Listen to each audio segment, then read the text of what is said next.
Nouvelle vidéo sur l'histoire de la magie, nouvelle vidéo sur les grands magiciens de l'histoire.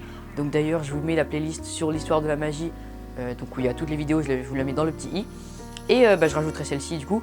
Et donc aujourd'hui on va aborder le thème d'un grand magicien de l'histoire. Donc grand magicien oui, puisque c'est un magicien assez connu du XXe siècle. Il s'appelle Xu Lingsu, peut-être que vous le connaissez. Donc on va voir son histoire en bref.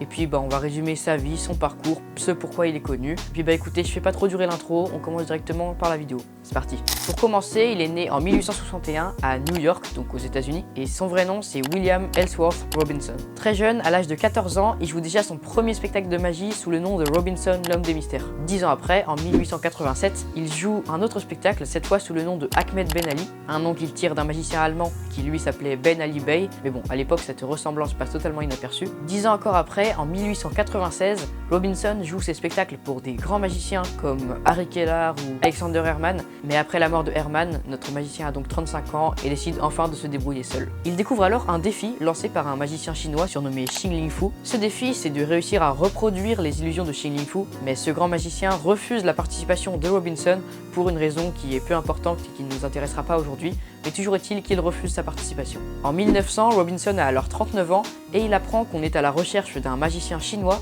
pour se produire aux Folies Bergères à Paris. Alors évidemment, il accepte le job et il crée son spectacle basé sur celui de Xing Ling Fu. Et au fil du temps, Robinson continue à s'habiller d'une tenue traditionnelle chinoise et de se coiffer d'une manière typiquement chinoise, à la manière de Xing Ling Fu. Comme son spectacle fait succès, il change encore de nom et se nomme cette fois-ci Hop Sing Su. Donc on commence à voir une véritable concurrence entre Robinson et Xing Ling Fu. Peu de temps après, il commence à se produire à Londres et se renomme cette fois Xu Ling Su. Alors outre le fait qu'il ait changé 4 fois de nom de scène, il finit carrément par prendre une variation du nom de son concurrent. Donc il prend son nom, il joue son rôle, il joue son spectacle, bref, il copie littéralement sa concurrence. Donc il joue son rôle de chinois à fond, il ne parle jamais sur scène sous prétexte qu'il ne parle pas anglais, même en interview il a un interprète, il va vraiment jusqu'au bout. En 1905, alors que Robinson se trouve en prestation à Londres, il se trouve que Xing Ling Fu se trouve également à Londres ce jour-là. Il faut savoir que plusieurs fois auparavant, Fu avait parlé de Robinson comme d'un imposteur, donc on pourrait penser que ça fait un mauvais coup de buzz pour Robinson, alias Xu Ling Su, mais contre toute attente, la presse n'est pas du tout intéressée par les revendications de Xing Ling Fu. Ça montre bien que Robinson avait gagné ce combat, qu'il était devenu plus populaire que la concurrence.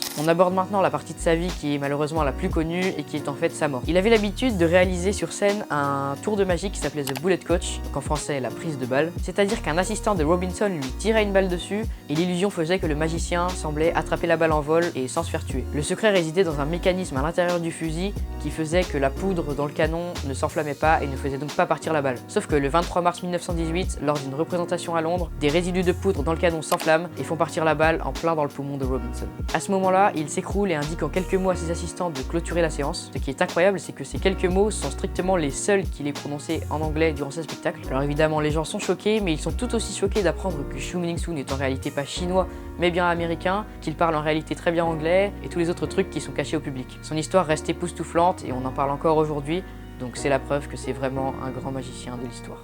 Voilà, j'espère que la vidéo vous a plu, qu'elle vous aura permis d'en apprendre plus sur Xu Ling Su. Peut-être que vous ne connaissez pas ce magicien, dans ce cas-là, ça vous l'aura fait découvrir. Je suis très content de vous avoir parlé de ce magicien. Comme d'habitude, abonnez-vous, likez, laissez un commentaire. On se retrouve dans un short mercredi, dans un short vendredi et dans une vidéo dimanche dans 2 semaines. Puis comme d'habitude, on se retrouve bientôt.